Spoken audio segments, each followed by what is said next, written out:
Hi friends, so in this session we'll learn about the case statements.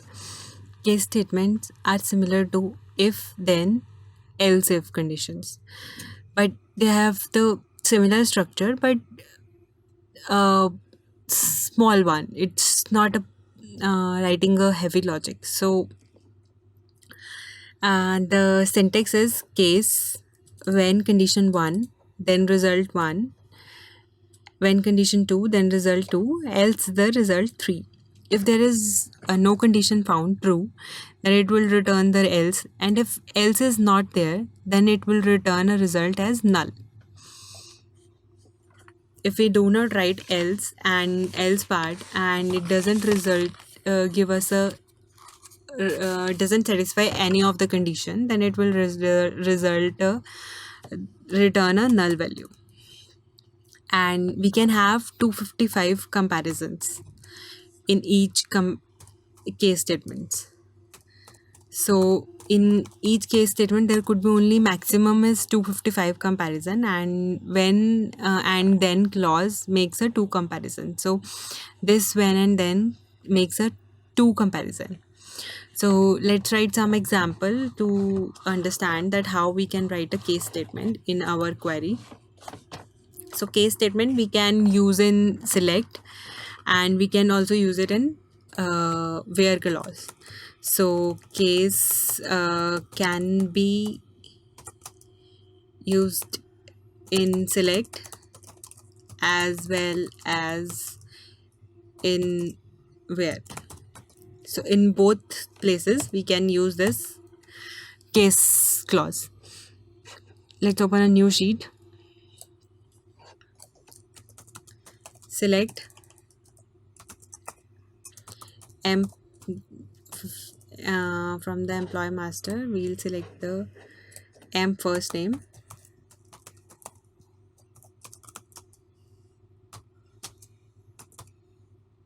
and m last name also. Then I'll write over a case statement. Case m code when it's equal to m001,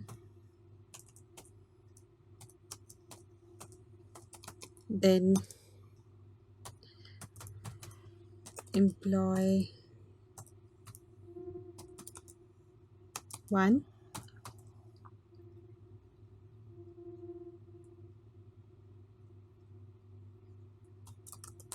else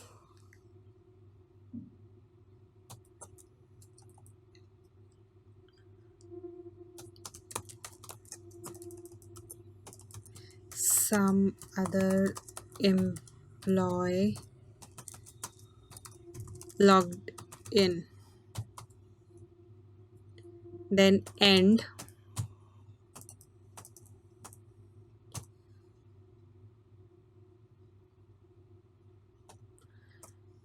from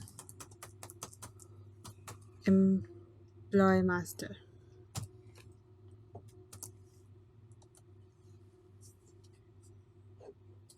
So you can see that it returns result to m first name, m last name, and let's give the employee code also,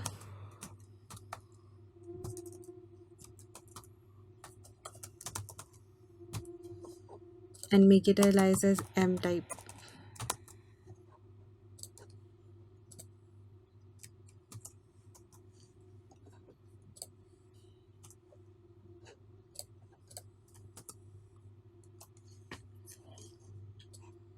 So now you can see that employee code, if it is 1, then it returns that employee 1, else it has returned that some other employee is logged in. So if first satisfy, then it returns the result, but if doesn't satisfy, then it returns some another employee logged in. But if I remove this else, then we can see that the result would be null over here. Like me clear that, and then so now you can see only for employee 1 we have the result in the employee type, but for else there is no result, it returns a null value. So if the first condition doesn't satisfy, it's satisfied only for the first record, for rest of the records it doesn't satisfy, so the result is null for the other one.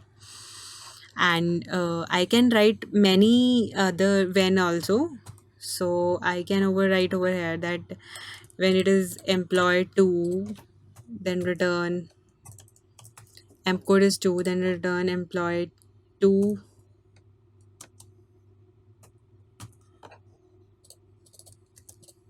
logged. If it is 3, then return as 3 has logged. For else of the employees, write that some other is logged in. Okay, so yeah, now you can see for one employee 1 logged, 2 logged, 3 logged, but for other some other is logged in. So we can write in a different manner also, like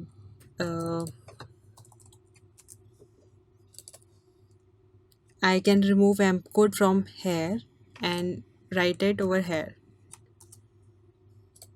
Emp code equal to M001, emp code equal to M002, emp code equals to M003.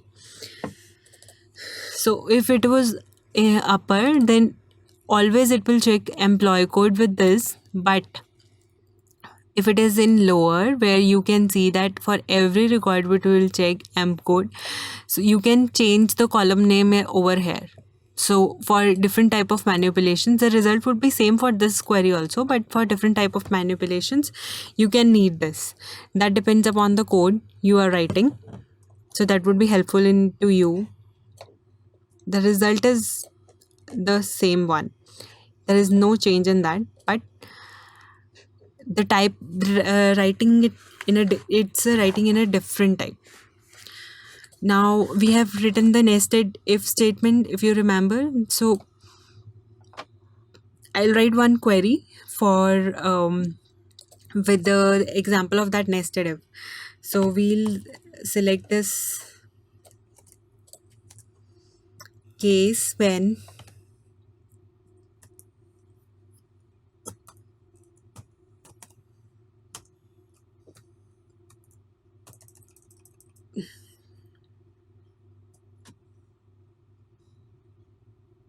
salary is equal to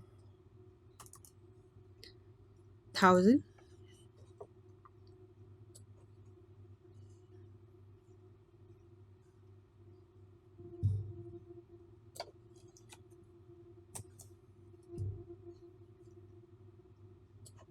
You can see that it will also give you a similar result.